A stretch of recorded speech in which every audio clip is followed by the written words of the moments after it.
Okay, I think we're live. It is 1:16 a.m., 3/10/2024, and we're going to be going over some of the cases this week. And I'm going to try to do a soapbox thing on Delphi. So let me try to play my new intro that I just had to fix because, anyways, let me play my intro and I'll be right back.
Okay, so it finally happened this week. Unfortunately, my computer died. It's sitting right over here. So I'm kind of temporarily using my wife's computer until I can get my new one. Hopefully, that'll come within a few short days here. But, anyways, enough about me. It's just I like this computer a lot because it was really good. It lasted a good 2 years, 3 years here. So, I mean, in this house, a computer that lasts 3 years is an amazing thing. So, anyways, let's 2 seconds. This computer is going to be very slow, so please bear with me. I want to go. Let's see here.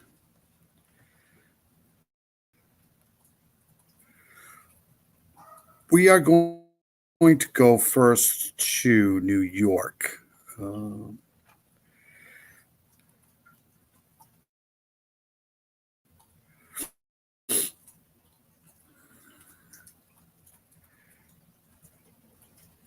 I think.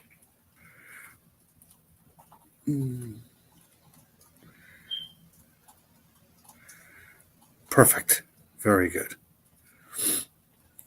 Hey, CJK, how are you? Miranda will follow me in here. Hi, CJK. You guys are going to have to bear with me tonight because my computer finally shit the bed. So I'm using a temporary, my wife's computer here. So I don't know how this is going to go, but we'll figure it out. So we're going to go first down here to hope everybody's having a good week. Let's do this here. Actually, give me a second. Hey, Miranda, how are you? Good to see you. All right, let's go here to. We're going to go to New York first and catch up on these arrests that were made this week here. I don't know if anybody heard about this case, but yeah, it definitely died. I mean, it's been dying for a while, but it's actually sitting right over here. I haven't really completely given up on it yet, but it's dead. It's not gonna make it. And it would be one thing if I didn't like the computer, but I love the computer, so that's what's caused me to like kind of, you know. All right, so let's do this here. We'll play this one here first.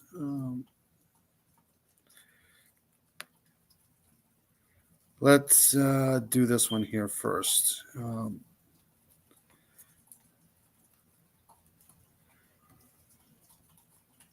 I hope everybody's having a good weekend so far. It's snowing here again. It's actually snowing and raining and snowing and raining. So let's do this.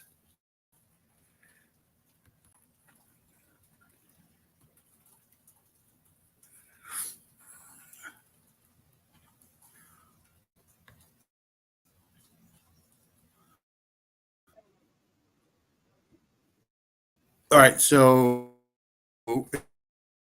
if nobody's heard about this, this happened right, I don't know, a few miles away from where the Gilgo Beach thing happened, and they actually made some arrests. They found body parts in Long Island, and let's play this here.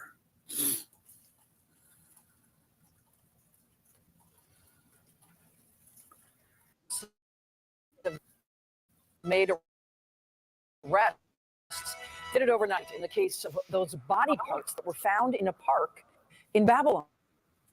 Long Island reporter Shantae Lands. Total search warrant was just carried out. Shantae. Well, David and Michelle, that search warrant happening at this home right here behind me. It's the left door. This is 25 Railroad Avenue here in Amityville. We've learned that 2 people at least have been arrested from this home, multiple arrests. We're not sure of their identity. It's late last night. Let me know the same speakers the other one did. So let me just make sure. Let me put on the closed caption too here.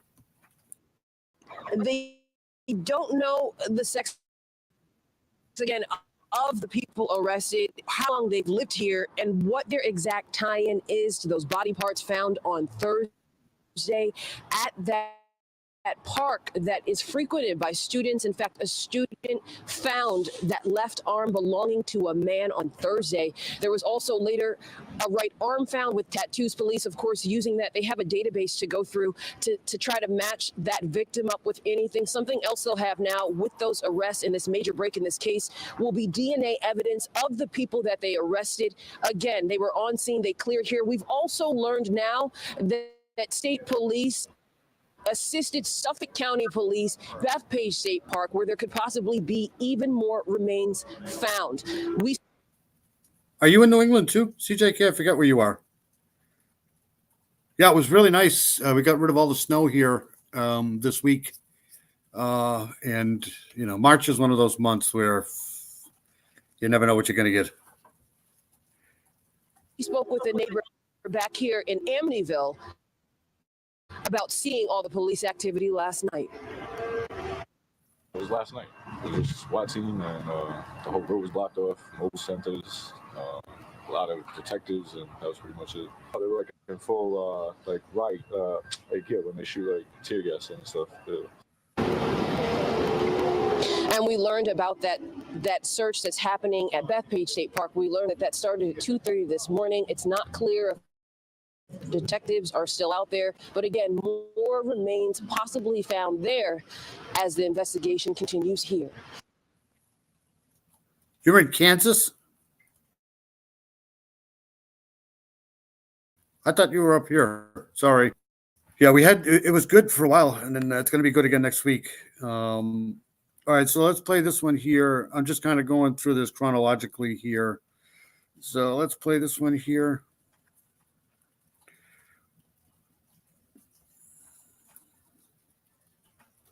Here, new developments in the case of body parts being found on Long Island. We now know 2 men and 2 women have been charged in the gruesome crimes. Still, many questions. Questions remain about the murders of two people from Yonkers. CBS 2's Jennifer McLogan has been following this story since it broke last week and has the latest now from Central Islip. Giving no motives nor relationships to each other or to the victims, 4 suspects stealing a human corpse, tampering with evidence, but not murder in connection with a gruesome human body parts discoveries that have rattled communities. Let anybody in. As far as I can see, The judge, there was so much blood in pipe, sink, shower, toilet of the Railroad Avenue home where the defendants were arrested that it is deemed uninhabitable. Police confiscated meat cleavers, butcher knives, flesh, and body parts.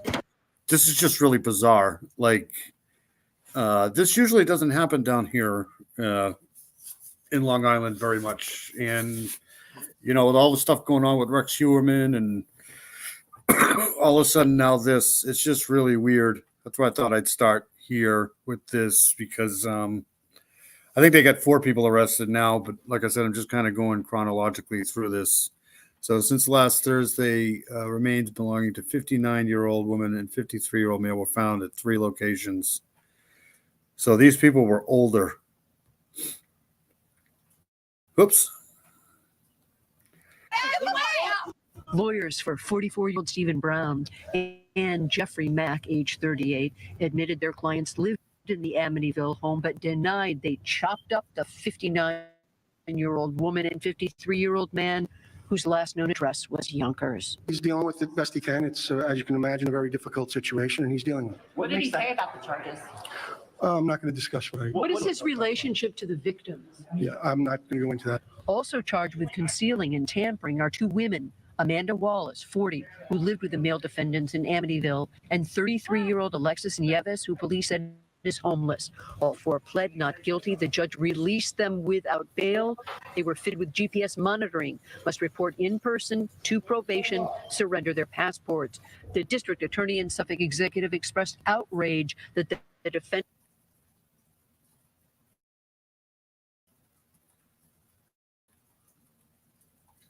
defendant were not remanded. The failure of Albany's bail laws has resulted in those charged with dismembering and placing body parts in our communities to walk free without posting any bail. This is outrageous and completely unacceptable in a civilized society. You see people walking their children and dogs all on this block. To find body parts, it's very disturbing. We always walking here. I got kids. I don't understand how they can release these people on bail. That just doesn't make any sense. It's like small kids. The grand jury will hear evidence charges could be upgraded as we await for details from the homicide squad. In Central Islip, Long Island, Jennifer McLogan, CBS 2 News. I mean, at this point, does it matter if they upgrade the charges or not? They're still walking the streets. It's just really weird. All right, so let's. So this was done. This one here was done 2 days ago. So let's go to this one here. This is barbaric.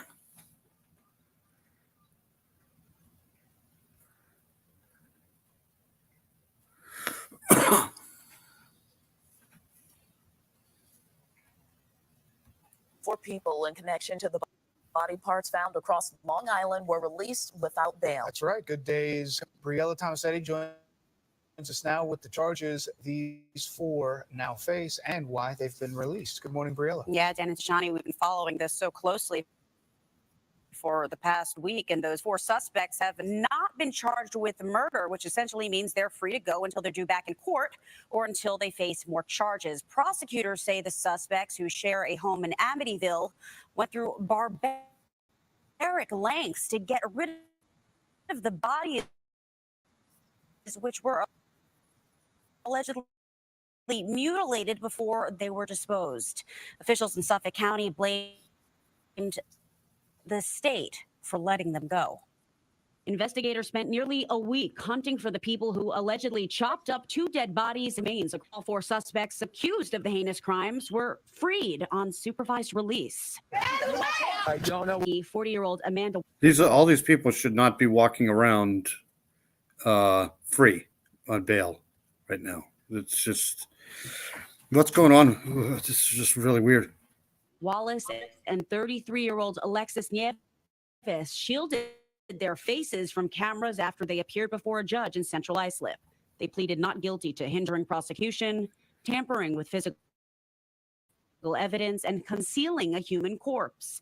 The suspect's lawyers denied any wrongdoing. As far as I can see from get-go, this case is based upon a lot of assumptions. We maintain our innocence. We look forward to receiving discovery and whatever evidence they have. Suffolk County District Attorney Ray Tierney released a statement blaming the state's bail reform laws for allowing the suspects to walk free, explaining that charges relating to the mutilation and disposal of murdered corpses are no longer bail eligible. The suspects were not charged with murder in connection with the killings of the two victims, a 53-year-old man and 59-year-old woman.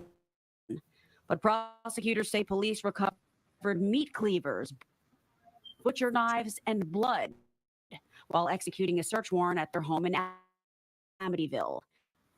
And while the suspects are free to go, at least for now, they can't return to that home because the plumbing was damaged during the extensive investigation.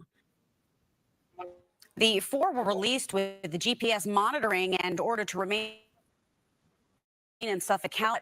As you may imagine, there are still so many questions about this case, considering police have yet to publicly identify the victims and their relationship to the suspects also.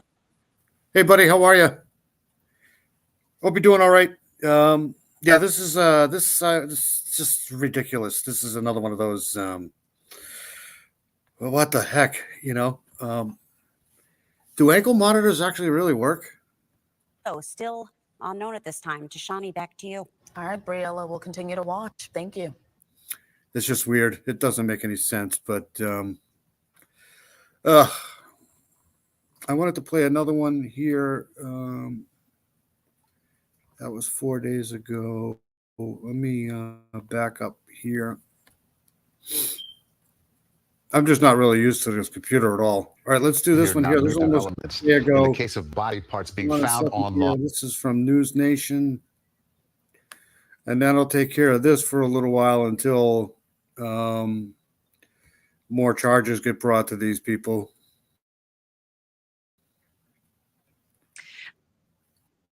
That's why I want to bring in Michael Molaschuk. He is the digital editor of the Long Island Press, and I am so glad you're here. I sense, though, Michael, you might be as confused as I am about this weird story. Amityville Horror. I don't even know if you're old enough, movie, but I feel like I'm being plunged back into it. But this is real. What is your read on this entire series of events? Well, you put it perfectly. I'm just as confused as you are. I don't know what to make of this. I don't know what happened. I don't know if this is a murder. I don't know if it's not. What happened, because this is extremely confusing. And for it to be Amityville again, it's just unbelievable. Amityville is really not a place where this kind of thing happened. It doesn't make local headlines on a daily basis for anything crazy. So it's like a twisted irony. It's just your average American suburb, but now it's associated with this. That's what I was going to say. This stuff here, you know, you stuff like that. But down on Long Island, hey, Southern Gal, how are you? Awesome live tonight. If anybody didn't check out Southern Gal's live, it was freaking awesome tonight. She had a great story about that guy from Walmart. Awesome live. I've been dealing with computer issues for the last 4 days because my computer finally shit the bed. So I'm kind of using a backup here. This is my wife's computer, and it's really aggravating because it's really slow, but I don't want to break this one here because we won't have one. So this story here is just a joke. This is Amityville. What was I saying? I said this stuff doesn't usually happen on Long Island. And then you have the Rex Heuermann stuff. So this is not gonna this is not gonna go over well down there. That's for sure.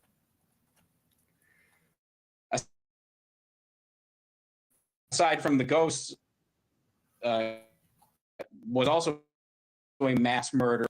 A young man murdered his entire family. And also the recently arrested alleged Long Island serial killer, Rex Heuermann, had storage units in Amityville that were searched, of course. Yeah. And but nationally But it's it brings known for back these all the things. lore, right? Man, oh man, you might have almost forgotten some of that old stuff that, freaked us all out after the Hollywood blockbuster. But I'm still a little. I mean, you could literally go to, like, we used to go to Long Island all the time. The beaches there are absolutely wonderful. But if you go to Long Island and you don't talk to anybody, you would think you weren't even in New York. That's how remote that kind of place is compared to, the city. So stuff just doesn't happen there. But now you have all of this stuff going on. It's just really bizarre. Confused about the body parts that are found in Long Island and this home that we have on the screen that's on, I guess it's Railroad Avenue in Amityville. What led the police to ever arm with the tattoos and the two human heads and the rest of the body parts to this house and those four people? So we don't actually know.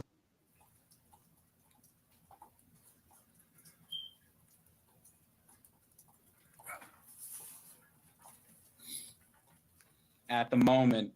What I can tell you is that if you look on a map, the body parts were found in Babylon, West Babylon, and Bethpage State Park. If you look on a map, Amityville is central to those locations. So it does make sense that that's where the perpetrators were operating out of.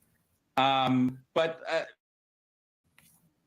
again, we don't know. My guess is because they were able to identify the victim so fast, the woman is identified, the man is tentatively identified, they were able to make a connection to these four people right away. I think it's like 5 miles from that home, which, by the way, now has 2 weeks here down in Long Island. They made an arrest pretty quick.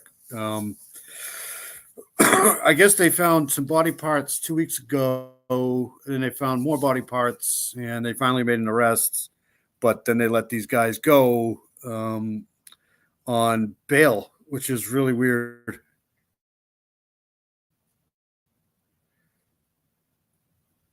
Two new iconic entry points, not windows, but 2 weird doors on the front that are mismatched.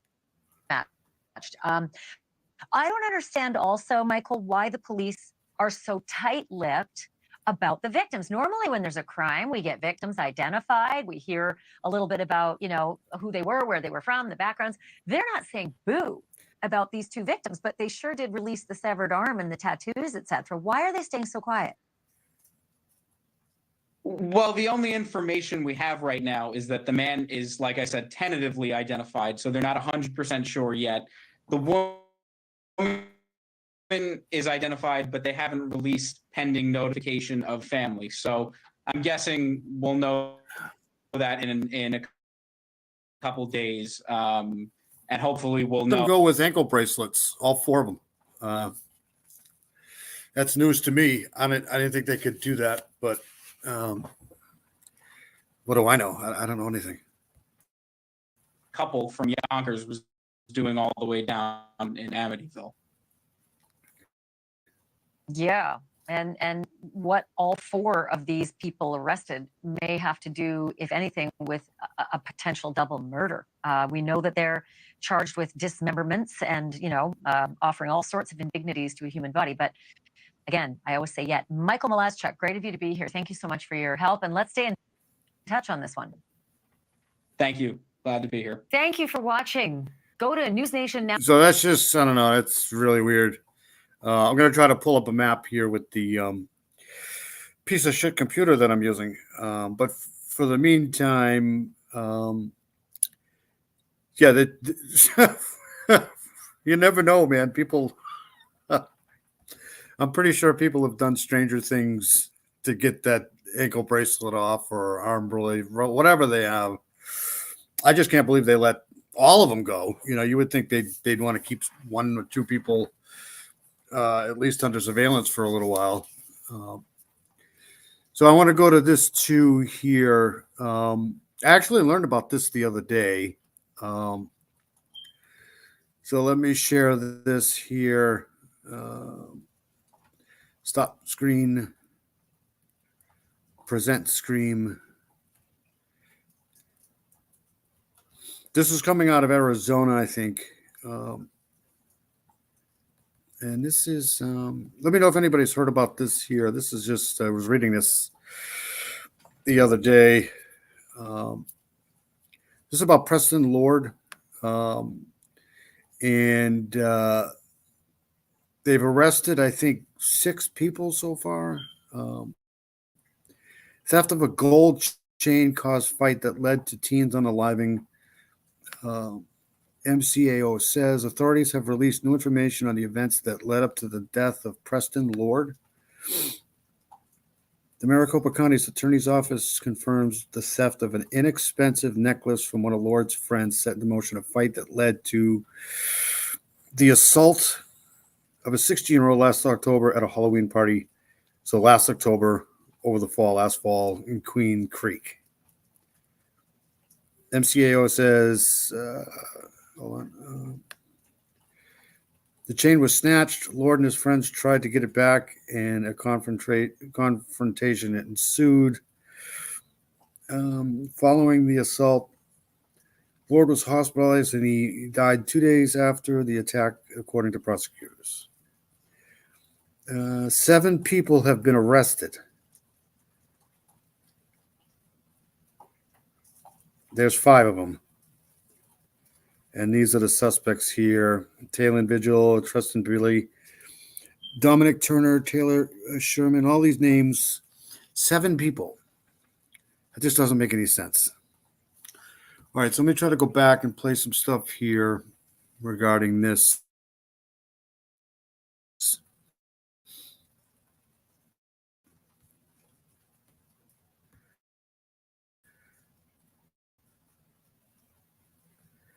Yeah, it's you have those days when you just you got the fights in school over, petty stuff. Let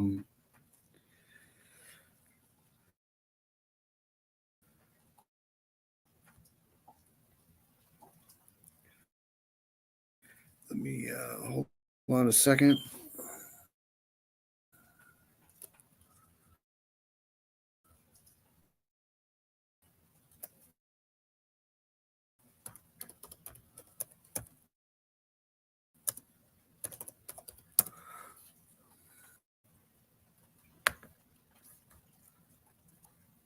All right, so let me there's a lot on this here. Let me share the screen.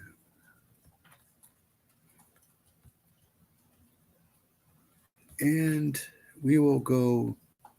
I'm going to try to go back as far as I can here with this one here. So let's let's look at the indictment. Sorry, my computer's really slow. It's just I'm not supposed to be using this one.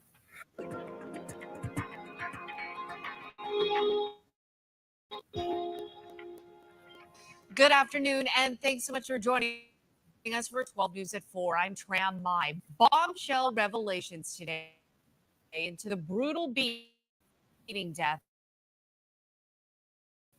of Preston Lord, the 16-year-old killed at a Halloween party in Queen Creek.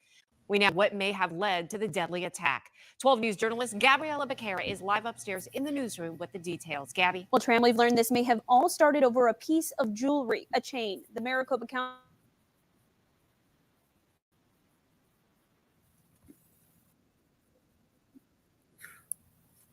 Hello, Charlotte. How are you? Good to see you. I haven't seen you for a while. Hope everything's going well with you. We're just going over this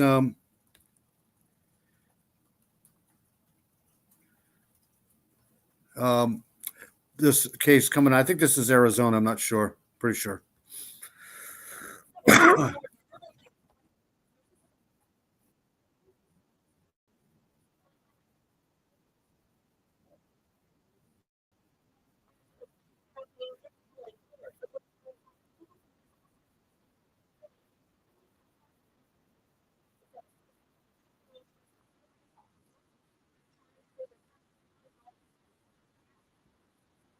I have no idea, Miranda Lee. I have no idea what's going on with the clock.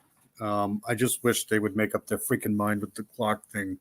I remember last year that we weren't going to do it at all anymore, and then they did it last fall, right? They turned the clock. So I have no idea. I think it's technically I think it's actually almost 3 o'clock right now, but I have no idea. If anybody knows, please let me know. But I have no idea about the daylight savings thing. Not like we're going to need it around here for the next couple of months, anyways. But I'd like to know because I'd like to know what kind of time it is. It's just weird. My opinion, they should just leave the damn clock alone. That's just my opinion, you know.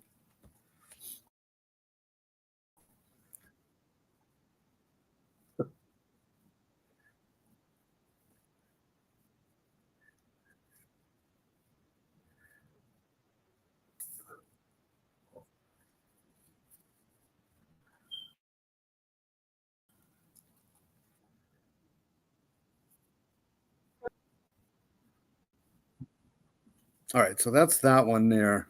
Let's listen to this one here. New documents detail what led up to the unaliving of this.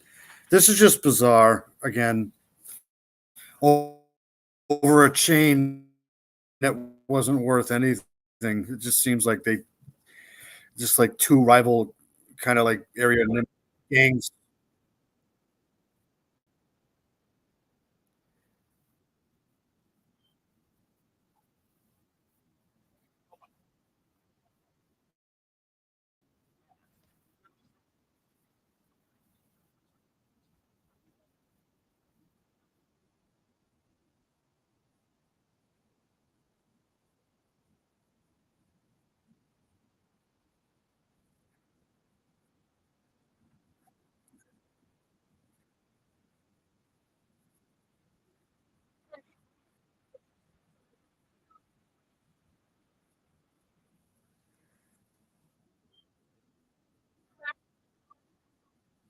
Okay, so William Hines, Jacob Meisner. These are all one, two, three, four. There's a 7 people here.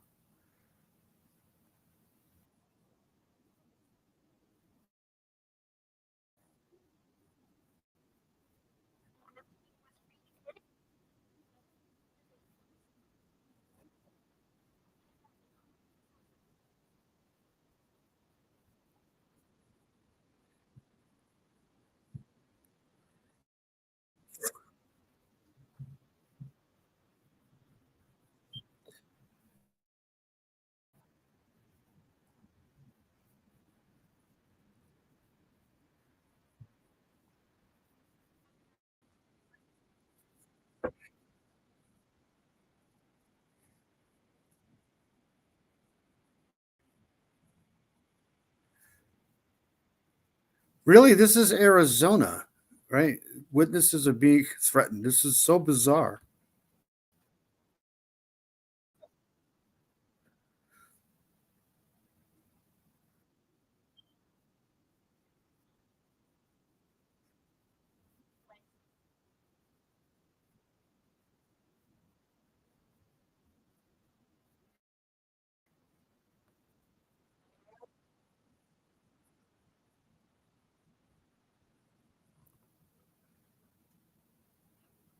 That's just bizarre. Doesn't that sound weird? Um, I watched that one there, so let's watch this one here.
I have my computer died, Charlotte, finally. So I'm using a different computer. This is like a backup computer to it's basically like the house computer, I guess you want to call it. But it's not my computer, but my computer's dead. So if I sound different, sorry, it's because of this computer here. It's just really, it's not as fast as the other one was. I loved my computer. It's just dead. There's nothing I can do about it. It's dead. I waited too long. I should have gone out and gotten another one, but I loved that one right there. It's just a great computer.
Well, they're in a whole lot of trouble, man. These kids are in a whole lot of trouble. I call them kids, but they're really not. But I guess I don't know. They are technically. This one here, Justin Bailey, is 18. So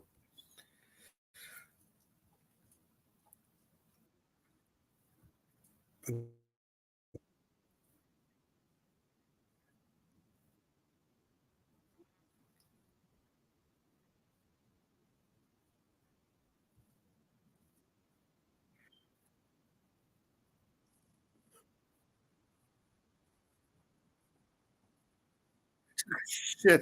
Uh,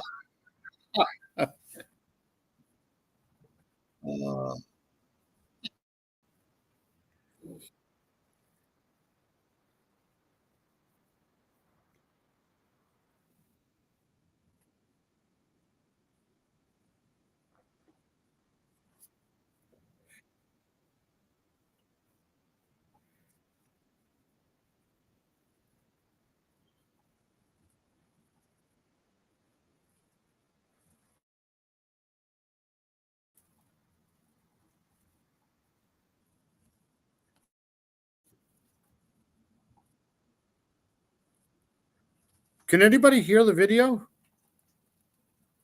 Can't hear the video. Great, fantastic. All right, let's hold on a second. Why can't anyone hear the video? Let's try another one.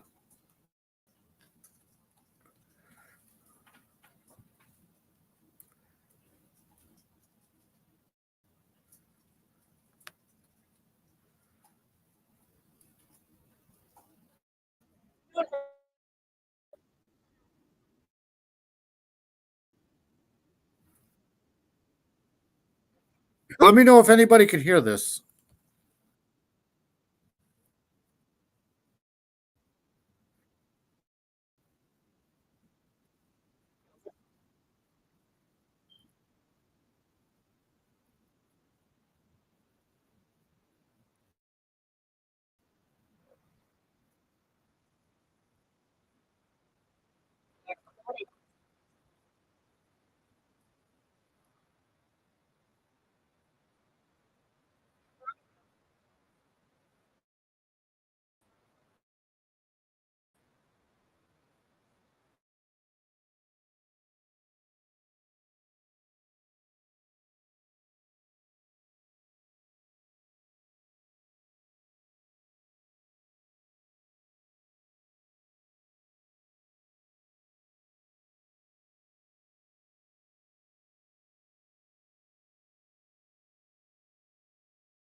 juvenile court. Maricopa County Attorney's Office threw out a wide net to catch one fish, and they pulled in 6 people. And also, in 35 years, I've never seen a kidnapping charge used this way. And I think they're doing it for a legal strategy that I think is inappropriate. But we're going to fight this, and we're going to get to the bottom of this. We're going to find all the facts that go to exonerate our client. We wanted to try and ask the parents of Renner questions about their son's alleged involvement in Preston's death. Miss Renner. A Maricopa County Sheriff's deputy came out with the keys to the family's Tesla, pulled the vehicle around to a secured lot where they got in and left. I did reach out to the Maricopa County Sheriff's Office to ask them if that is protocol. I was told that deputies, they run security for the courts here for them. Individual will be moved from the Durango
in Arizona. Nicole, thanks. Our team coverage continues at the vigil in memory of Preston Ward. Alden is there live, and Ashley, this is a moment so many have been waiting for.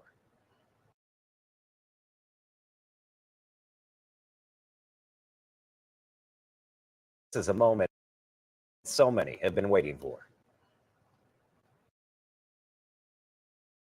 Beaten to death at a Halloween party. 3 adults and 3 teens who are being charged as adults, all appearing in court today. Preston Lord was attacked at that party more than 4 months ago. The 16-year-old died days later. Right now, the community is holding a vigil in memory of Preston after months of calling for justice. We're going to have more from that vigil in just a moment. Yeah, but first, more on what happened today in court. ABC 15's Nicole Grigg live with the latest developments. Nicole? Yeah, so we want you to know that we try to get our cameras inside the juvenile court proceedings here today. However, the commissioner here ruling that they denied our camera request, saying that there is a concern for a right to a fair trial here and the right to privacy for victims, witnesses, and juveniles who are being accused in this case. Right now, there are 6 people in custody, but we know that there is who they are looking for or where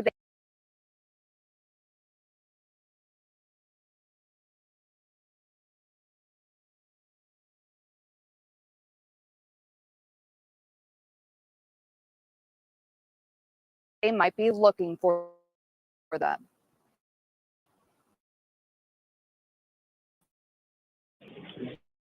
We are getting our first look at three of the. This is William Owen Hines. He was rearrested because he was already sitting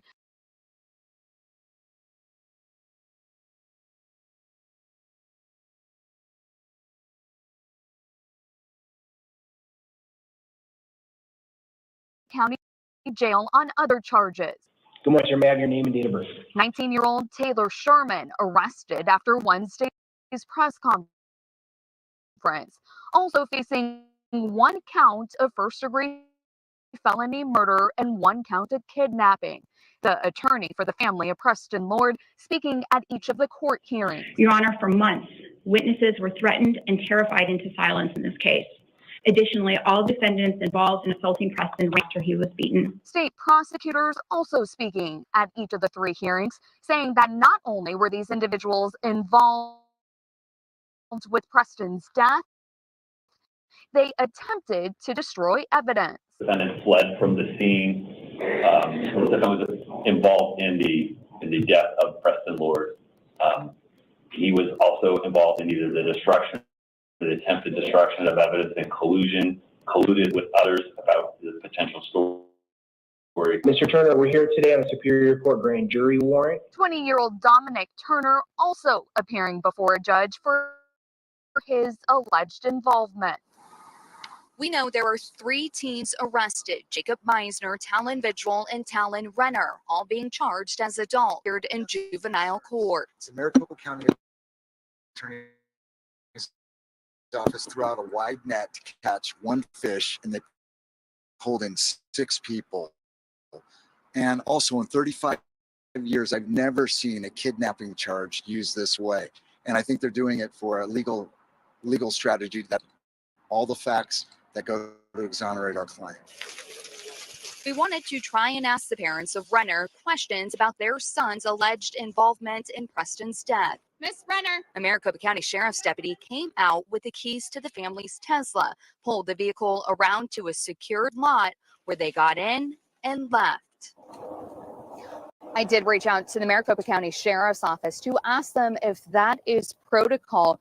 I was told that deputies, they run security for the courts here. They don't run the facility, so they respond to what's asked for them. As for those 3 teens, I can tell you that one of them, Talon Vigil, will be moved from the Durango Detention Facility and transferred over to the Maricopa County Sheriff's Office.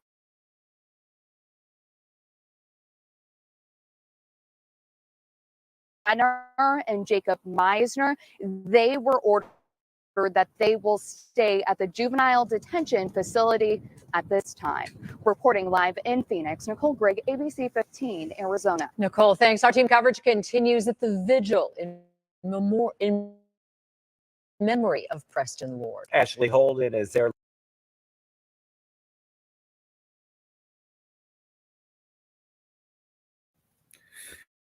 So I think some of the problems with the computer tonight is the weather that's going on outside, because I keep losing kind of the internet connection, kind of not the internet connection, but it's like really horrible weather right now too.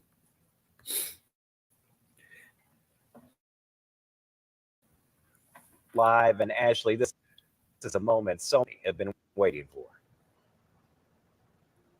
Well, in the last 24 hours have really been a roller coaster of emotions for the East Valley. And as you can see behind me, I want to show you the crowd that has shown up here to this vigil. We have probably what I would say hundreds of people, at least 100 people that are here, city leaders, community members, and even members of Preston's family as well.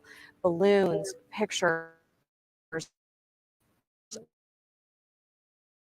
all here to remember him. Now, this is the original scene that they came here right outside that Halloween party that was held. Many know there's still a long road ahead.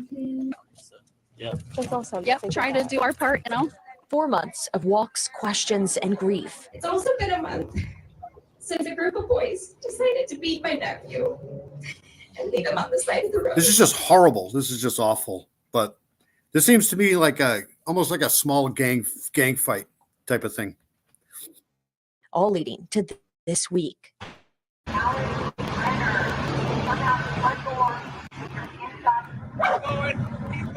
As of Thursday, 6 people indicted and arrested in Preston Lord's case. The 16-year-old beaten at a Halloween party in Queen Creek and later died. All 6 now in custody, facing first-degree murder. How do you think the community is taking this news? By the way, Mark, thank you for coming in to the technical shit show here tonight, but doing the best we can here. Thank you guys for being patient. And sadness to anger and absolutely outraged and furious. I just see a whole bunch of different sort of what we would call trauma responses to this. Community advocate and East Valley mom Katie McPherson says she knows this is really just the beginning. I think the process is going to be very long and arduous for not only the family, but the community. It's been a hard 4 months.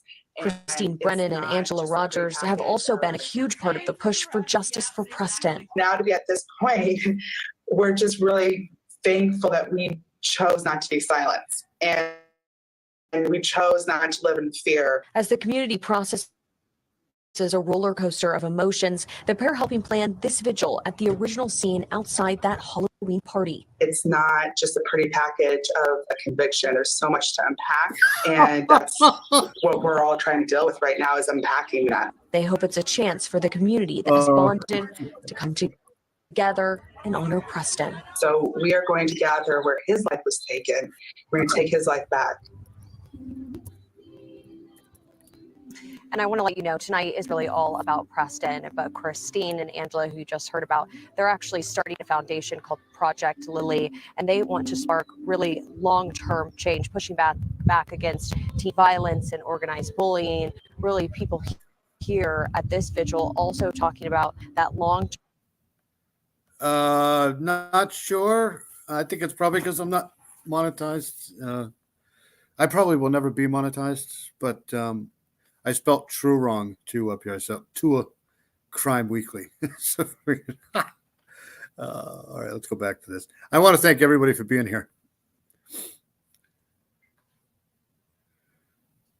Term change. I want to let you know we also heard from Preston Lord's stepmom, who is still calling on any witnesses or people with video to come forward to Queen Creek Police.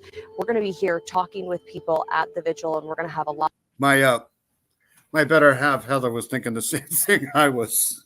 New England sucks. No, New England's definitely got its appeals, but it's not. Yeah, it depends where you are. Like, it seems like it's always cold up here.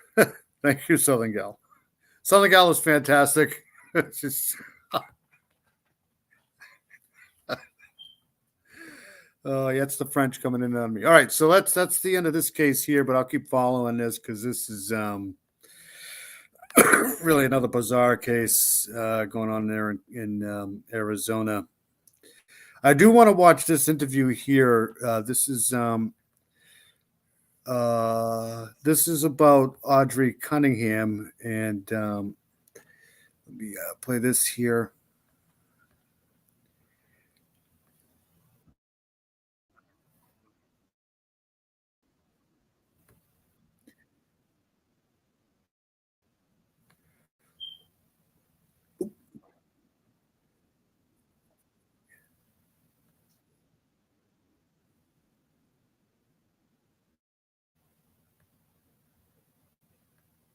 All right, so this is an interview with, I believe this is her grandparents, and they're talking about Audrey How would you Cunningham. introduce Audrey? She didn't need any introduction. She would come to you, and she just was a loving, caring, compassionate child. We taught her that there was no difference in the world. You know, to not judge people by their exterior, to learn their heart, to bring in little Christmas gifts or just $10 to name that bird. To me, it sounds like a cardinal. I could be wrong. whatever she could do, she was just full of love and life. And she was creative in a way that amazed us sometimes.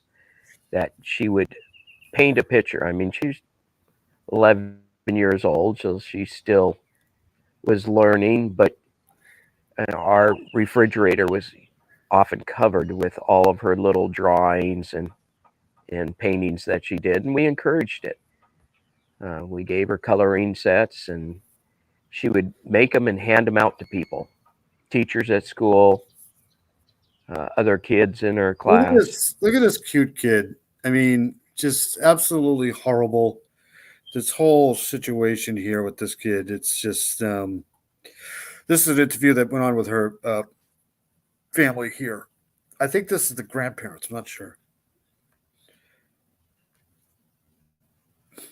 People in our families. So she loved her artwork and animals. She was the animal lover extraordinaire.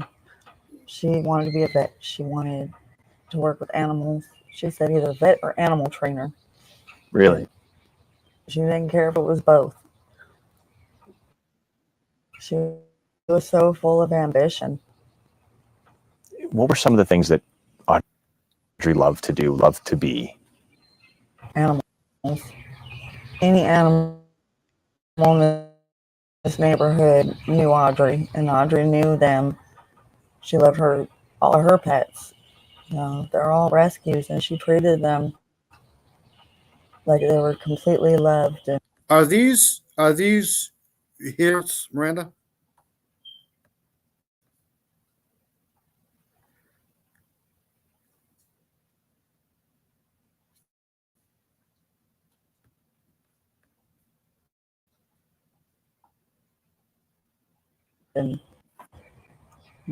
groomed them, and she just anything to do with animals and art. That's all. And she quite often throughout the neighborhood, she would help other neighbors with their animals, take them for walks, stop and pet them on her way to school or way home. We could even hear her going to school because the dogs would bark, and she would go over and say hi to them. And that's just who she was. That's why the neighborhood just turned out. They all knew her, even more than we understood. You know, all the neighbors knew her because she would stop and say hi. Yeah, but I'm wondering if this is these are the mother's parents or the father's parents. Hi to them, talk to them. One of the neighbors gave her a bicycle. This whole thing, whole case, I agree. This whole case is just really weird because I don't know how you know. I don't know what's going on. Hopefully, we can figure out something that happened in this case to, you know, this whole thing with the leaving this kid with this guy or having her being around him at all is just weird. It just doesn't make any sense.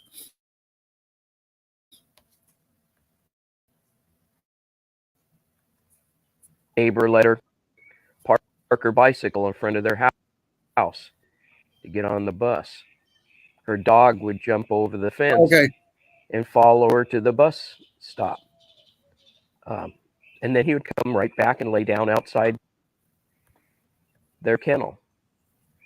And then is it just me or does this guy seem a little creepy too? It was like the dog had a time clock in it. She'd walk over and walk her part of the way home. She had that kind of bond with her animals. Yeah. And you said she liked to spend a lot of time in the backyard? This is her playground.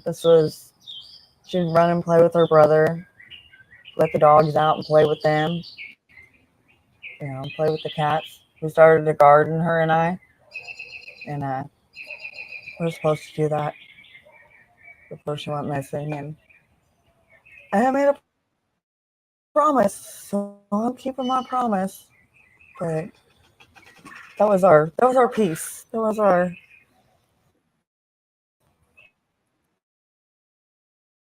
We want to break away from everything. We want to just have a peaceful time, and so that's what we did. If she wasn't out here playing, you're out playing in the dirt, attempting very, and I use the word attempting to grow things. She was so proud that we had radishes and jalapenos. You'd have thought we had grown like the bumper crop. And she did odd jobs for me, cleaned my shop, helped with the recycling, so she could earn a little money. And the next thing we know, we're at church, and she puts that money in. It was always for this interview today. Why? I want Audrey's story out. I want people to understand. And there's so much disinformation.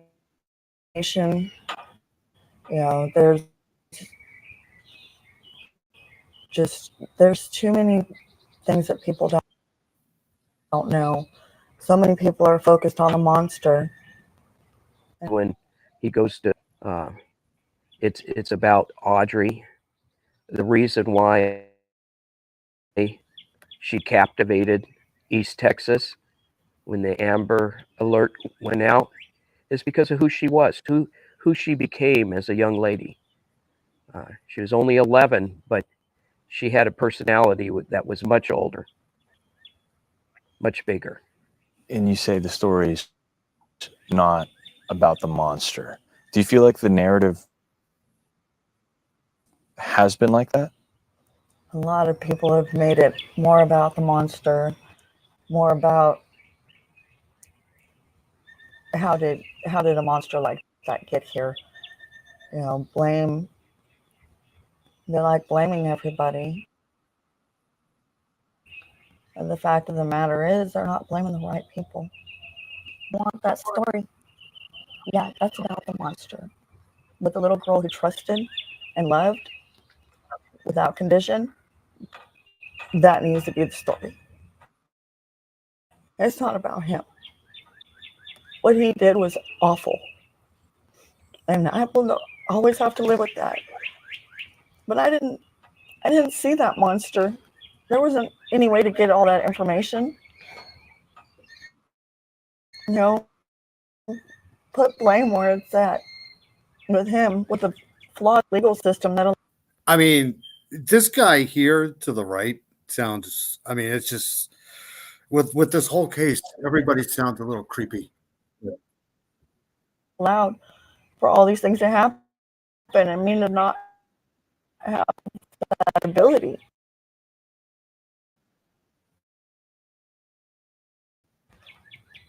There is a lot of love that's been people that are hateful. You don't understand. You have no idea how much I blame myself. How much I blame. I have enough guilt and hate for myself because of it. I used the tools I was given, and it wasn't enough. It wasn't enough. We saw the good side of him. I mean, he showed us what he wanted us to see. He was formerly incarcerated, but we had no idea. We checked his sex offender registry, and he did not show up on it. We had friends that knew him years and years ago that said he was a good guy that just got caught up in bad things, and he admitted to many of the things that he had done. Very creepy. But none of them were anywhere near what happened. He played us all. He showed us a side that wanted to get clean, and that everything he had done was attributed to drugs. And it was. You can't trust people like that. You can't do that. And I know some people have good hearts and they try really hard to help other people. but not my freaking house, man. You know, that's not, you can't trust people like this. I'm sorry. It's just absolutely horrible that this happened. You know, we've tried to help people out too, but not felons, not, known child people. Not around my kids, that's for sure. All right, so let's get out of that there. Those people are really, especially the guys creeping me out. Let's go here. This happened in Worcester, Massachusetts. Southern Gal touched on this a little bit tonight too. This happened a few days ago, but I wanted to play this one first.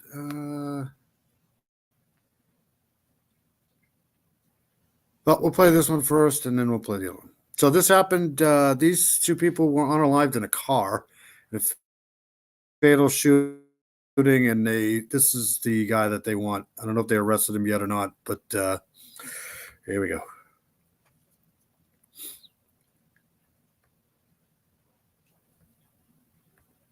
Say this man is armed and dangerous. He's wanted for the shooting deaths of an 11-year-old girl and her mother. And tonight we've learned one person has already been arrested. Thanks for being with us tonight. I'm Lisa Hughes. This is a major development tonight in the search for the person who opened fire on that woman and child who were in a car in front of a home in Worcester. WBZ's Tammy Mutasa is live tonight with this breaking new information. Tammy? Lisa, right now, if anyone knows where that suspect is, they're urged to call police. He's considered armed and dangerous and wanted in a whole. See this umbrella right here? And this woman out here. This is the reason why nobody wants to live in New England, is this rain that's falling. This was a few days ago when we got, I don't know, 1 inch to 2 inches of rain, but this is not like warm rain. This is like really cold, annoying, damp. Just don't want to go outside. This rain here, I'd rather it snow at this point than do this, what it did the other night. I mean, it's like flooding everywhere. It's just horrible. Horrific crime. In the meantime, tonight, the victim's family is grieving a little girl and her mom and hoping for justice. Hi. Say she got a big head. The bullets that bring down sweet, innocent babies are the most piercing. She was a little girl. She was a little girl. And they willingly did that. Family members say Zella Nunez, only 11 years old, and her mom Chastity were gunned down while they parked their SUV near their home. An attack never saw coming in broad daylight. That's what you saw, that she was a little girl and did that. It's ridiculous. I have no questions. I just want answers. That's it. Now police say they're looking for this man, 27-year-old Dejan Belnavis, for charges connected to Zella and Chastity's murders. He's considered armed and Yeah, I love thunderstorms too. I used to go out and chase the damn things. That's how much I love thunderstorms.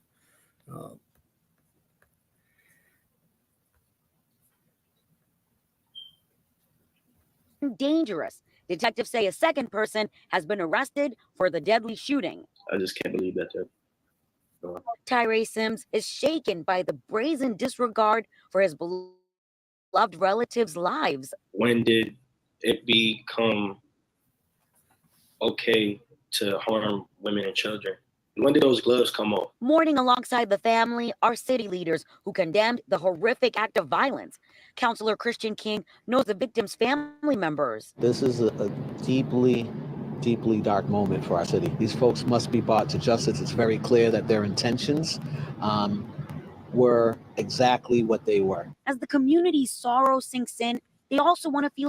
You and me both, Gene, for sure. I've chased storms before. I haven't caught a tornado yet, but I've gotten a lot of lightning. Everybody in this house is afraid of lightning too, so I got to be careful. Let me know if everybody can hear this now. I think I might have fixed some of it. Look at this kid. You know, like, why? It's so sad. Safe again. A senseless act of crime has been committed. A family now left grieving a 27-year-old mom in the Army Reserves who leaves behind another daughter and a precious 5th grader who loves school and dance. Her little sister's asking for her and her mom, and we gotta,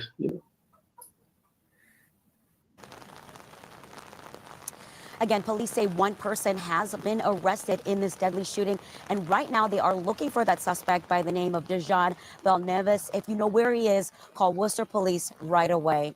Live in Worcester, Tammy Matassa, WBZ News. That is heartbreaking. Tammy, thank you. All right, so I want to go. Okay, so this is when they arrested him here. Police did reveal some of their evidence. They say that they have cell phone data and surveillance video that connects those two men to these murders. Corral Manuel is before the court. Investigators say this is one of the men who killed a Worcester mother and daughter right outside their home. Chastity Nunez and her 11-year-old daughter Zella were sitting in this car Tuesday when nearly 3 dozen rounds were fired through the windshield and the door. Chastity and Zella are in their age, so young and vibrant. She was a great student. It was a This case here sounds to me like a hit. This has all the signs of a hit. Like somebody wanted this person unalived. I don't know if they wanted necessarily the child unalived, but I wouldn't doubt if there's more coming out on this case here.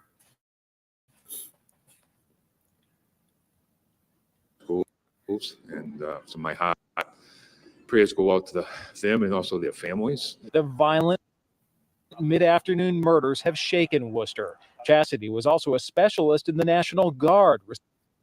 Have a wonderful weekend, Charlotte. I really appreciate you coming in. Stay safe. I know you're going to go walk the dogs, right, on the beach. That sounds like so much fun.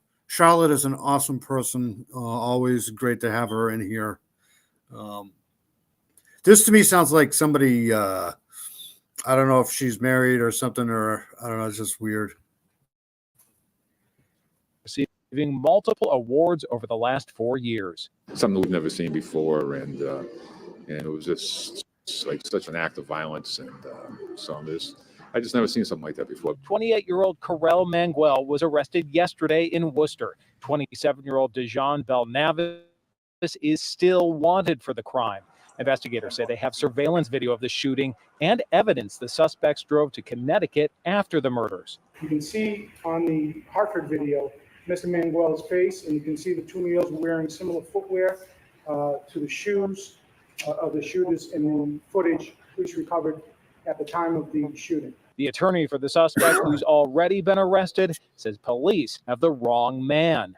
Mr. Manuel maintains his innocence. He's looking forward to his day in court.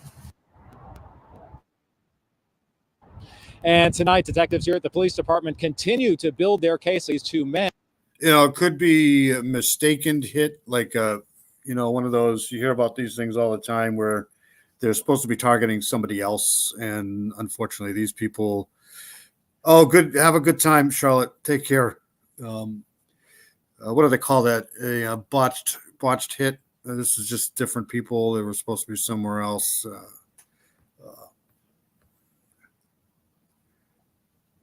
And what they have not yet revealed is a motive for these murders. We're live in Worcester tonight. John Atwater, WCVB News Center 5. John. You hear about that all the time where it's like they were supposed to be targeting somebody else and just mistaken identity. Tonight at 5, a double murder with a tragic connection here to our area. A member of the Connecticut National Guard and her daughter both killed in Worcester, Massachusetts. Good evening, and thank you for joining us tonight. I'm Mark Zinni. And I'm Stephanie Simone. Tonight, police say an armed and dangerous suspect connected to their deaths is still on the run, and a key piece of evidence in the case was found in the capital city. Channel 3 Eyewitness News reporter Dylan Fearon is live in Hartford with the details right now. Dylan. Well, Mark, Stephanie, it is truly tragic. The mother was just 27. Her daughter was only 11 years old. The two of them were in a parked car in Worcester on Tuesday. two men approached them, ambushed them with guns, and killed them. Chastity Nunez was an accomplished National Guardswoman set to return to service in Danbury this weekend. Her daughter, little Zella, was just 11. Both gunned down in their car Tuesday. Chastity's SUV pierced with bullets, allegedly ambushed by two men. Dejan Belnavis is wanted by police tonight, considered armed and dangerous. Police caught suspected accomplice Karel Mangual last night. You saw that she was a little girl and did that. That's ridiculous. Relatives are furious and heartbroken. They want Belnavis captured. Detectives found the alleged getaway car in Hartford. Turns out Belnavis has relatives living in our capital city. When did it become okay to harm women and children? When did those gloves come off? U.S. Army Major David Pitlick describes Chastity as incredible, adding, "Our hearts are broken," was just in 5th grade. She was a little girl. She was a little girl. And they willingly did that. Motive for the Massachusetts or both. And I want to touch on this here with the Madeline Soto thing.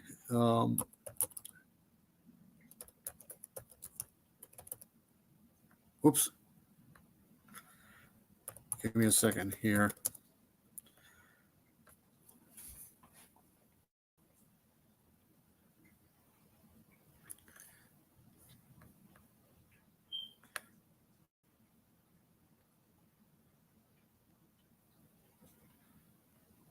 Here it is. Okay, so let's I want to go to this here. Give me a second. I'll share this. I hope everybody's still with me here. Yeah. Hey, Miss Persevere, how are you? No, it could be the weather too.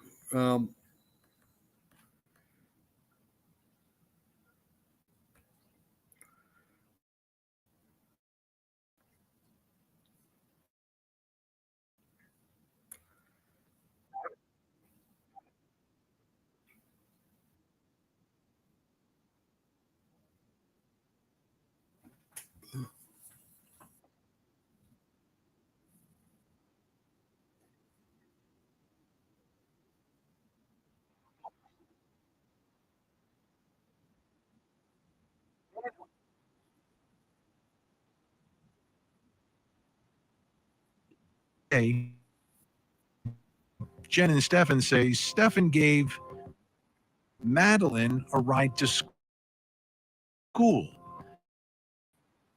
They also say Madeline was embarrassed and did not want to get dropped off in front of the schools. How's this sound? So here's Hunters Creek Middle School. So that's where she was dropped off here, and it's about 0.4 miles to the school here. But I heard that people like to get the kids like to get dropped off here at the church or the preschool, and then walk. Maybe because they didn't want to be seen with their parents. We used to do that 2 years ago. But there you go.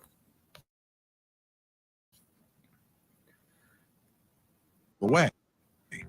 That's the last time they say anyone had contact with her. Investigators say the evidence paints a much different picture. They claim they have evidence of Stearns dumping Madeline's laptop and backpack in a dumpster and have images of Madeline dead inside Stearns' car.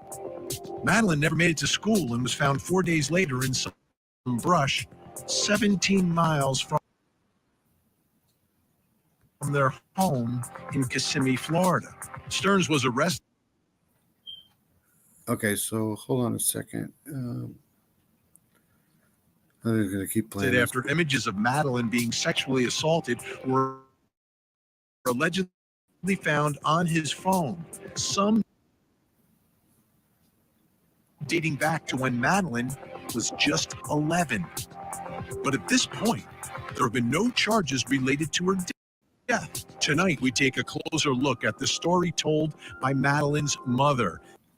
Yes. If anybody wants to be a mod, let me know. Mexi's in the house. Hey, Mexi. How are you? Have a good night, Dean. Thanks for coming in. I appreciate you, buddy. Have a great weekend.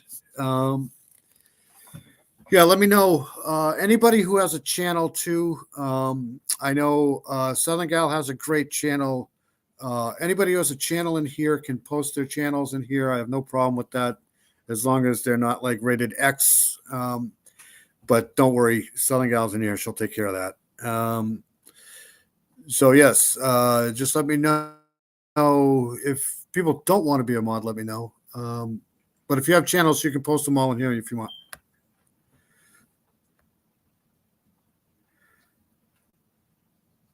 Then take a look at the recovery scene. What? So that's where the body was discovered. I'm gonna try to do a map on this here within the next week, because there's a few things that don't add up here. Will this autopsy reveal? All this as we investigate the tragic life and death of Madeline Soto. I'm Vinnie Politan. Thank you for joining us tonight. It's just not fair. It's not fair what happened to this little girl. It's beyond outrageous. Tough life. She's being tortured. She was being tortured. The allegations are that this was going on for years. This is the perfect case here where you can't trust anybody at all, ever. You just can't. Not these days here. People may look innocent, but sometimes they're not. I mean, this poor kid, groomed to the max. I mean, this, as far as I'm concerned, this girl here was groomed. Just sucks. Years, this sexual abuse in this home, and it's not stopping. You know, why didn't it stop? Why didn't someone step in? Why didn't anyone know? A lot of questions tonight, but the bottom line to all of this, she only lived to her 13th birthday.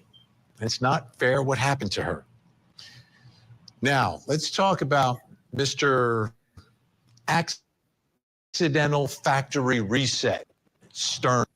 This guy here is a complete piece of dog shit. He's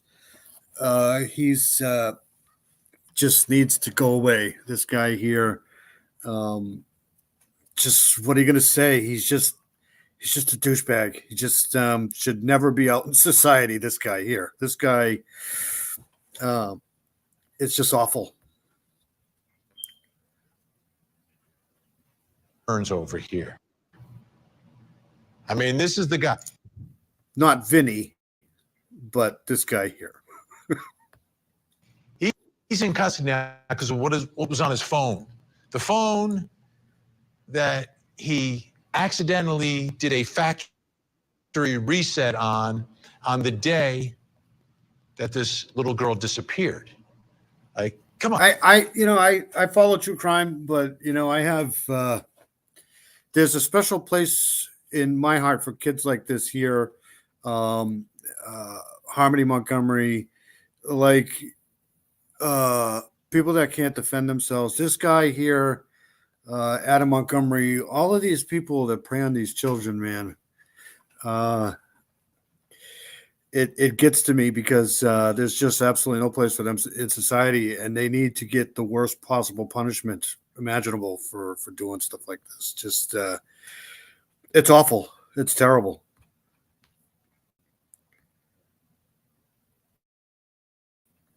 Come on.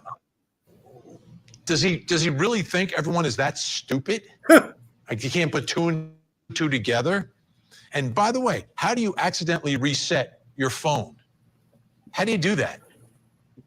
Explain it to me, please. I'd like to understand how that can be done accidentally. But I don't believe in coincidences. I will mod you up, Mark. I don't want to do that right now because I'm having so much of a terrible time with the computer here. So if I go into YouTube right now, I may fuck everything up. So after the stream, I'll definitely mod you up for sure. Miss Persevere is awesome too. She's in here. I think Miss Persevere has a channel too. Pretty sure she does actually.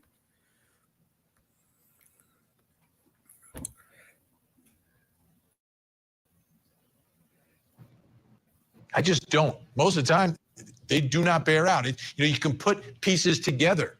In all the cases and the trials we cover on Court TV, all these little circumstances, all these facts, you start putting them together, and it leads in one direction. And that's what's happening here. And the question is, what happened? What happened to this little girl? When was she murdered? Where was she murdered? How was she murdered? Those questions have not been answered yet publicly. There's an autopsy. Hopefully that autopsy will reveal a lot of that information. And when I say information, I mean evidence. Because every piece of information is evidence in this case. Frankie, too. The Think Tank is a great channel. She's wonderful people. So if anybody doesn't know who Frankie is, the Think Tank, that's where Mexi comes from. Mexi's awesome. Mexi is like the map genius. Thank you, Mexi, for coming in. But the Think Tank is great too.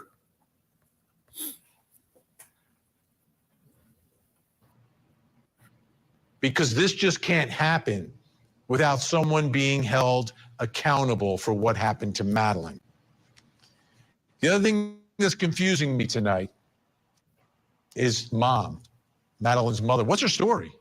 What exactly is her story? What is she saying? What has she said? What does it mean? I don't have a clear picture yet. And obviously she's not talking anymore. Investigators are gathering up their evidence and information, so we don't know everything. But we're going to try to learn a lot more tonight. So let's start with what we. I mean, I don't know. I just you know, part of me doesn't want to believe she had anything to do with it, you know. But these days people are crazy. So who knows? Know right now about Mom's story. And it begins, let's take a look at the arrest affidavit. This is the arrest of Mr. Accidental Factory Reset. Accidental factory reset. Like, how can you accidentally factory reset your phone? That just doesn't happen. I can accidentally basically break my phone, but I can't accidentally reset it. It's just on February 26, 2024, at approximately 2,000 hours, a 13-year-old victim was reported missing by her mother. So her mother reported her missing, and I had asked Heather Weir, who's in here, who lives with me, if they would call if somebody doesn't show up for school. And I don't think it's not Honeybee. Yes, Honeybee. Where's Honeybee? Honeybee's awesome. I don't think they're going to call home if somebody's not there, unless it's like a few days. I don't know about that, but all right. So she was reported missing by her mom. Said on February 26, 2024, approximately 2,000 hours, Madeline Soto, 13-year-old, was reported missing by her mother. The mother advised her daughter's stepfather, Stephen Stearns, picked her up from home and dropped her off at Hunters Creek Middle School. The mother then went to pick up Madeline from school at dismissal. Okay, so the mother, Stephen Stearns, picked her up from home and dropped her off at Middle Creek. So he picked her up at her house and dropped her off at the middle school in Orlando, Florida. The mother went on to pick up the victim, then went to pick up the victim from school at dismissal and learned the victim never showed to school. So that had to raise a red flag right there, you would think, right?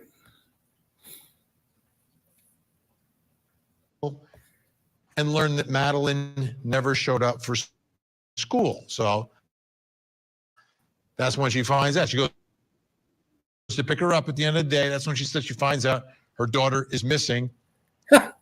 Stepdad dropped her off. Spoken publicly because this began as a missing persons case. And when she spoke with WFTV 9 down in Orlando on March 5th, or actually a report from WFTV on March 5th. This is interesting. Newly obtained documents show that the girl's mother told deputies on February 26th that she saw her daughter getting dressed. Yeah, that would be bizarre if they're all three sleeping together, right? Ugh. Yes, Heather Weir is my fiance. Yes, we've been together 20 years. A month ago. 2 months ago. But it's March. Yep, 2 months ago. 20 years and 2 months. All right, so let's go here. Newly obtained documents show that the girl's mother told deputies February 26th that she saw her daughter getting dressed for school at 8 a.m. Monday, and then Stearns took her to school.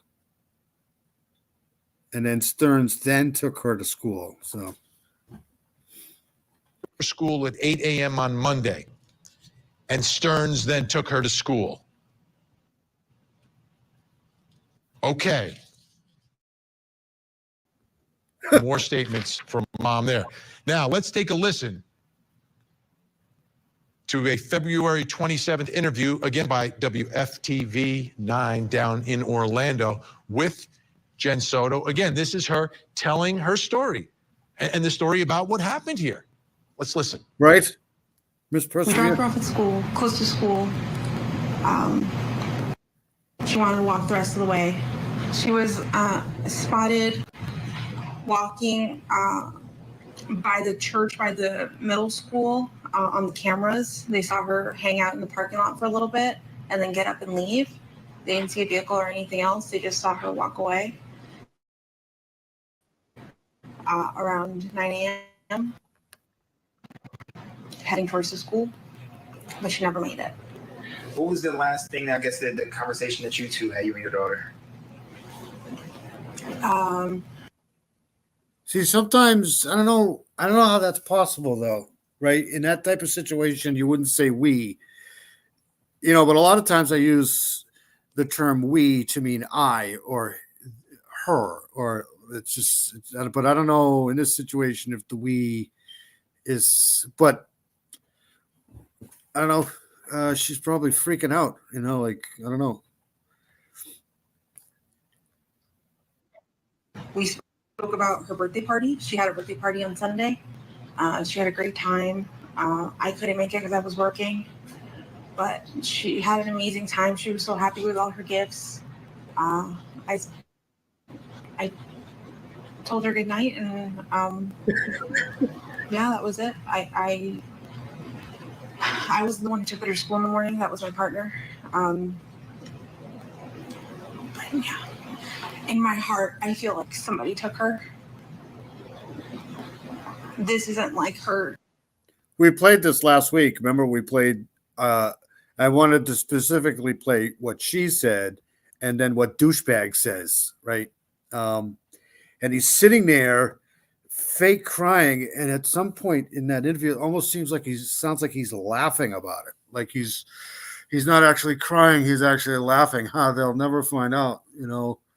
What a douche. Ugh. To just pick up and run away,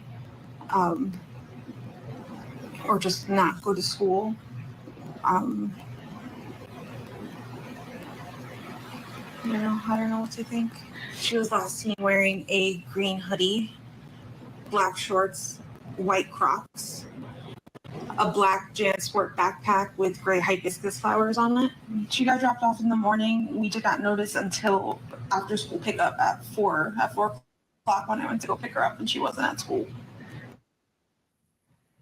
All right, when you put all this stuff together, I'm hearing some clear contradictions, some holes in the story, and some ambiguities.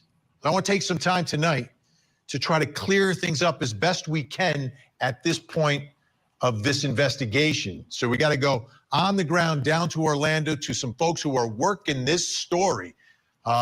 Joining me in Orlando, Florida, WFTV investigative reporter.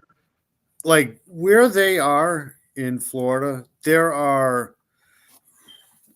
I mean, you can't go anywhere. Cameras. I mean, that's a pretty busy place. We've been there numerous of times. That's a really heavily camered place. So they probably have a lot of video of him. Shannon Butler. Shannon, great to see you tonight. Good to see you, Vinny. Also with us, editor of the Osceola News Gazette, Ken Jackson, also working this story. Thank you so much, Ken, for joining us. All right. Let me start here. Shannon, from your perspective, how clear is it about this birthday party that takes place on Sunday, going to school on Monday?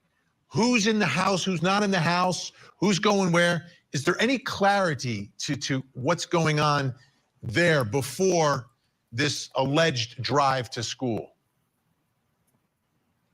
Well, that's the time frame that we're still trying to piece together as we try to look at this timeline of events. We know that the birthday party happened. We know at some point she was in that home. We don't know who was in the home with her at the time because the stories have not been clear. We've talked to Stephen Stearns, we've talked to Jen Soto, and the stories weren't quite clear about what happened then. All we know is they claim that he took her to school, and that's when she had vanished.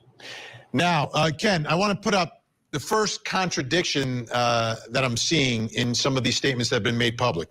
The affidavit states that Jen told deputies her partner, Stephen Stearns, dropped Madeline. When I was in school, teachers would celebrate when I wasn't there. They'd have a party. Good, he's not here. Woo! Off at Hunters Creek Middle School on the morning of February 26th. When interviewed by WFTV on February 27th, Jen says Stephen Stearns dropped Madeline off near the school. What about that drive?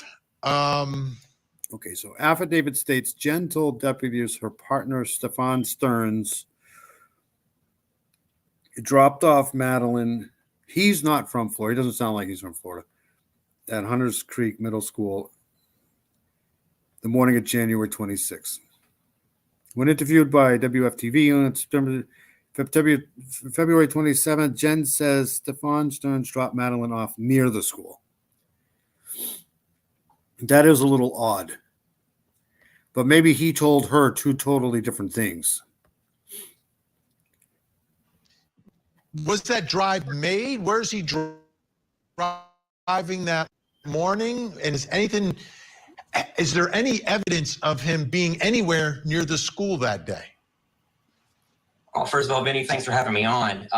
If you look closely at that map, first of all, something I want to say about that neighborhood is if you notice right there on Town Loop Boulevard, the church and the school are separated by State Road 417, which is a elevated toll road.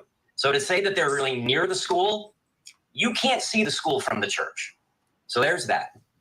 And then we do have the inconsistency of, in the affidavit, the mention is that Stephen dropped her off. And then we hear from the mom that we dropped her off. So that's something that we're trying to confirm right now. I did speak informally with a member of Kissimmee Police Department on, on Tuesday night. They're now the lead agency in the investigation. I was there for an unrelated event.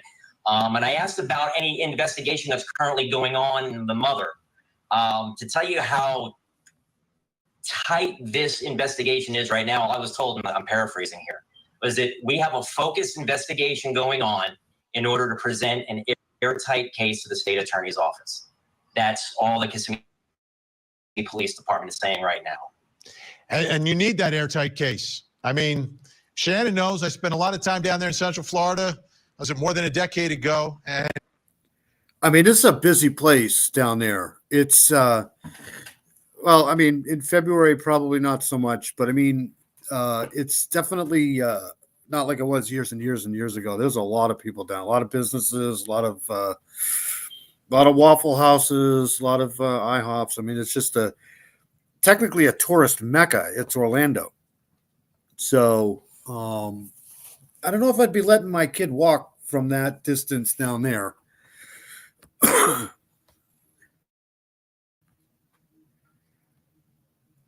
But you know, some people that do. case was Right? airtight. All right, Shannon. Here's another contradiction I'm seeing. In her interview with WFTV, Jen says, and this is what Ken just said, we dropped Madeline off her school. In the same interview, Jen says her partner, Stephen Stearns, dropped Madeline off for school. What do you make that contradiction, the we versus like, oh no, he did it? Well, Yeah, I I think did. at first when Waffle she House. told that story before we know what we know now, we just thought it was one of those conversations. See, I don't think I don't know why I don't think that's such a big deal. Maybe, but you know, I don't know. I mean, you got to understand too. Like, she's the mother of the child. She's probably freaking out at this point. Like that was done. That interview was done. What, on the 26th? When did they find her body? A day later or so. So, I mean, she's probably she probably hasn't gotten any sleep. She doesn't know what the hell she's saying. But I could see why people are, you know, making the case for that. But I just don't. I don't know.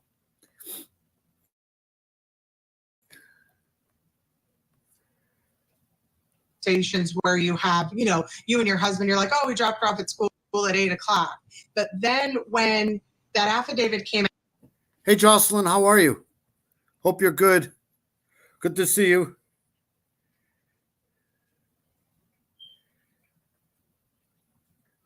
Yeah, I'm not gonna, you know, but you know, it's these. You can tell that you can tell that the mother's from Florida. She's Floridian. The daughter probably is too, but he's not. That piece of dog shit isn't. He doesn't sound like it, anyways. Out and an initial report that says something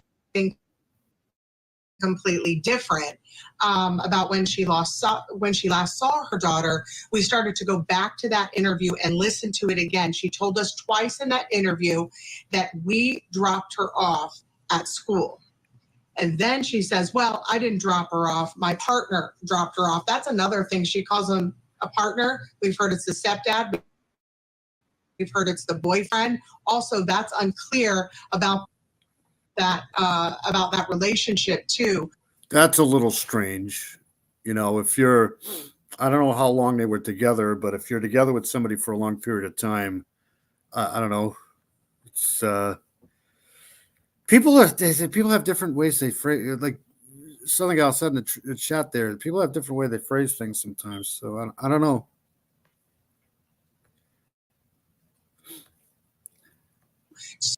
So we know she wasn't dropped off near her school or at school because the video evidence that the deputies have and police now have, that doesn't add up. It was nowhere near the school. Next contradiction. Told WFTV that Madeline was spotted on camera in the church parking lot walking towards the school around 9 a.m. on February 26th. And this is what Shannon's saying. Police say video evidence leads them to believe Madeline was already deceased 8:19 a.m. on February 26th when video footage shows Stephen Stearns' car at their apartment complex and Madeline's body is visible. Okay, so told WFTV Madeline was spotted on camera in the church parking lot walking towards school around 9 a.m. the 26th. Police say video evidence leads them to believe that Madeline was already unalive before 8:19 p.m. So that's a.m. Sorry. So that's not adding up here.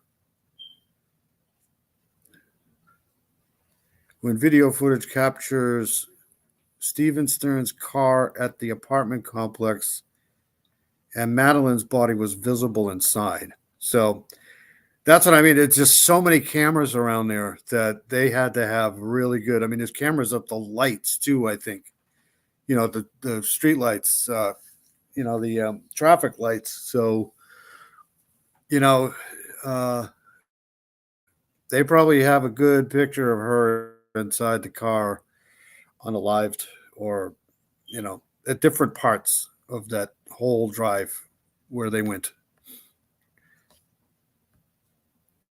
Ken, this was the part of that interview that confused me the most, because she's referencing something about being on camera at 9 a.m. That's impossible. Do we even know if there is surveillance video at that church? Well, we know that there is surveillance camera at the church, but we don't have.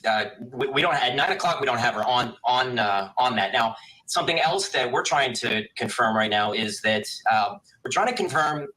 Part of the affidavit was that they have it on camera that Stefan dumped some of Madeline's items, the backpack and the laptop, in a dumpster. What we're trying to confirm now is if they were found in the apartment complex where Stern's address is listed on one of the charging affidavits. Now, that's on the west, about the northwest side of Kissimmee. Unfortunately, it's a gated community, so it's not like we can all just head on in there and look for ourselves.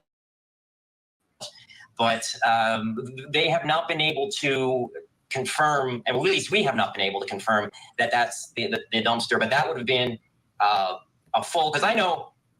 I mean, you literally these days in Florida can't go 5 miles without walking into a toll booth. So, there's cameras all over the place down there. I've seen them. Every business has a camera outside. You go for takeout or anything there's cameras at the lights, traffic lights, that toll booths everywhere. All right, back to this. My daughter's in 9th grade, so she just out of middle school. So I know middle school goes in around 9 o'clock, a little after 9 o'clock. The timing from the affidavit says they saw the car about 7:45. It dumped the items in the dumpster, and then at 8:19 they was on camera again with what they think is Madeline inside the car. They believe that at least the Orange County investigators believe that she was already dead. So there's a lot of things in here that aren't adding up that we're hoping will come clear once the investigation is revealed by Kissimmee police. Another contradiction, Shannon. Ready? Here we go. According to a WFTV report, Jen Soto told deputies she last saw her daughter 8 a.m. on Monday, February 26, getting dressed before school. But she also told you guys in an interview she last spoke to her daughter on Sunday. Okay, so according to the report, Jen Soto told deputies she last saw her daughter at 8 a.m. on Monday, the morning before school, getting dressed for school. She told WFTV in an interview she last spoke with her daughter on Sunday. That's a day before. So did she just not speak to her on Monday and just saw her? I don't know. She was probably going to work. I don't know. February 25th. So to me, this is the biggest mystery that I have. Where's mom in the morning? Who's in the house? Right. When could this have happened? Where was the party? What time was? I mean, this is the thing. It's all like tourist trap, right? You got all of these. If anybody's been down there, they know it's like you got all these different resorts. There's security. You walk in the gate. You go into you get cameras going into the gate. It's all gated communities. Even if you're, it's just there's cameras everywhere down there. There's you can't get in anywhere if you don't have a pass. These people pay big monies for vacations down there. So, and ever since that whole Pulse nightclub thing was at the Pulse down there in Orlando, things have changed down there. There's cameras everywhere.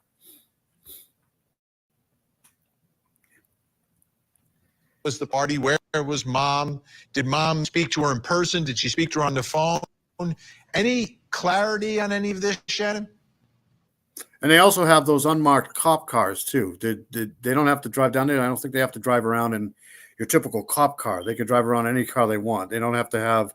I don't even think they have to have cop plates. They're you see them pulling people over there all the time down there. They don't drive your normal cop car. We've seen it. I've seen it. Well, we know that her mom said she was not at the party, and I think folks at that party confirmed that she was 4 not o'clock. there.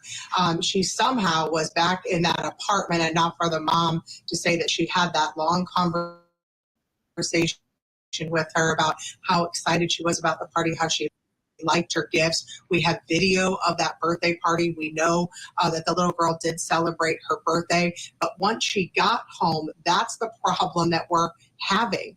Did you say goodnight to your daughter as you told us originally, and then someone told you that he took her to school? Because then in the affidavit or the incident report, the first responding deputies, when they talked to her, she said she saw her get dressed for school.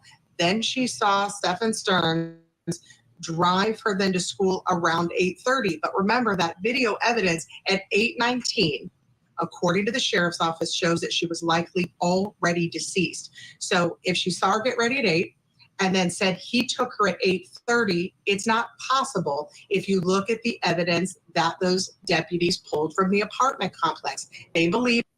That's right. That's a good point. It's it doesn't. It's not adding up here. I can technically say that because I kind of usually hate when people say that it's not adding up, but here it is kind of not adding up.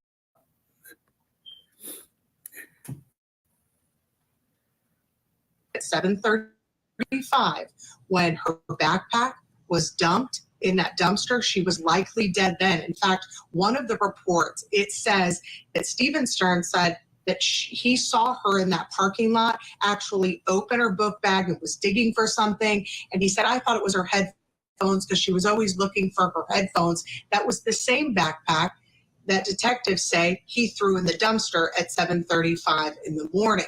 There is video at that church parking lot, but they've never said that's actually her. They had some conversation with them early on, and they've held on to that story that she was in that church parking lot.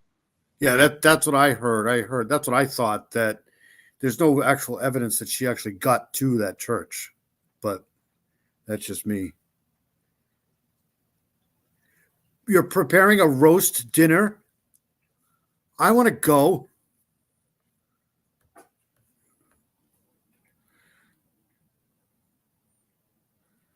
Lot. But no one has ever said that was actually her. It was grainy video, but detectives do not believe that was her, seeing as how at 8:19 they believed she was dead. This is, I know investigators know so much more than we do, right? They're holding back, they're putting together, as you described, that airtight case that is necessary. If I start swimming now, I can probably make it there by, I don't know, next week. To prove a case beyond a reasonable doubt. But this is just, it's not adding up. Like, it's not adding up. What she is saying and what he is saying and what he is doing and the way her story has vacillated a little, something strikes me that is just wrong here. Can any indication when they say investigating? Put it this way. If I don't know, people do different things and people say different things and people are different. But if I'll tell you one thing right now, if my child is missing, I'm not doing any fucking interviews. Just not, I am not sitting in front of a camera. I just wouldn't be able to sit still. You're not going to be able to get me to sit in front of a camera. Those interviews, there's like humongous lights, humongous cameras. I'm not doing that. So right there, I don't know if I would have done that, but people are different. Some people, you know, they wanted to get the word out that the daughter was missing. So maybe that's why the mom did that. I don't know, but I'll tell you, I'm not sitting around waiting for cameras if, you know, my kids are missing. It's not happening. Because no one's been charged in the murder, right? No one's been implicated in what happened to this girl in terms of being either, abducted or killed or wherever that happened. Is mom part of the subject of that investigation? Well, like I said, KPD was pretty tight-lipped when I talked to him on Tuesday, but I have to believe that she is. I mean, she's the only person who is around for this who isn't currently incarcerated. Currently, we still do not have murder charges in the case. We only have the sexual battery and the possession of child pornography charges against Stephen. But like I said, no person should ever be allowed to have child pornography on their phone. Okay? Ever.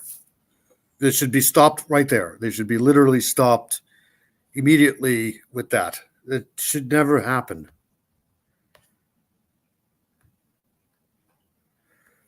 that I mined for information on that the other day, and while I wasn't told that per se, I have to believe that she is part of this investigation. Simply because, like I said, she's not in jail. Stephen is. This is going to be a very interesting investigation when it comes out. I'm gonna tell you that. All right, Shannon, as we sit here tonight, what's the question on the top of your mind that you want to be able to uncover the answer to? Like, what is the one thing that is really sticking in your head tonight about what happened to Madeline? What her mother knew before her death in those 2 years where detectives say she was being abused. Yeah, I wouldn't make it into the water. I'd have to go to Florida to swim because I wouldn't go in this water here, that's for sure. Used by her boyfriend, what the mom knew then and what the mom knew in those final hours. There's a lot of question there. There's a lot of different stories. I think investigators are still trying to piece together. We're still trying to piece that together. I think until we know that, because remember, there's two separate investigations going on here, what happened before and what happened leading up to it and after. I think that they will look at the mom on both of those things. We still don't know what happened in those final hours or the hours just after Madeline was reported missing. And we don't know what the mom knew, if anything, about the 2 years, maybe even more, that her daughter was allegedly being abused. And how about you, Ken? It could have been a situation, too, where he had threatened the daughter that if she said anything, that he would unalive both of them. So I don't know.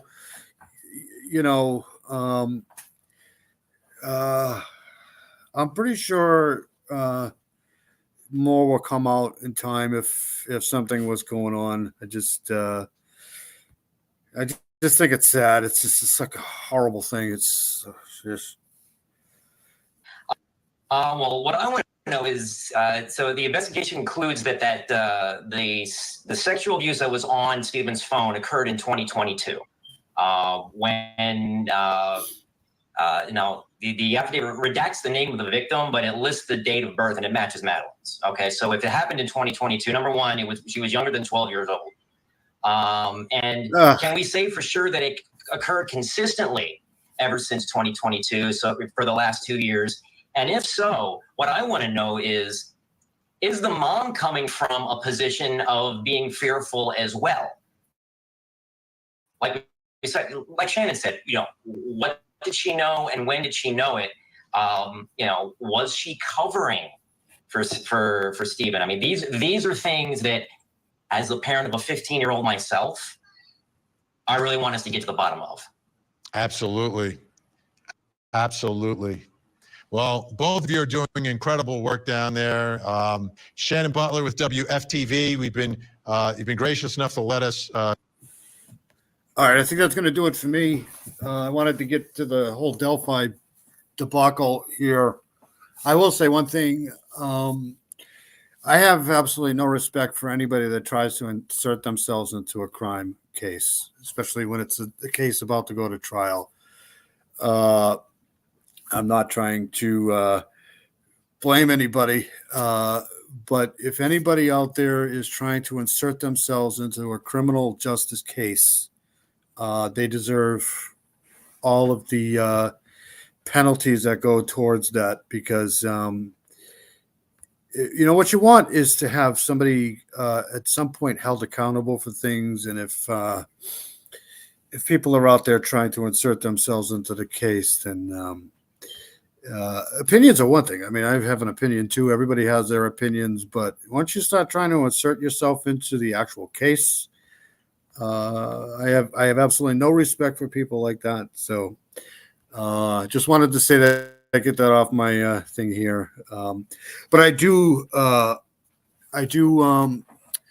to thank everybody who came in tonight and braved through the computer error shit here.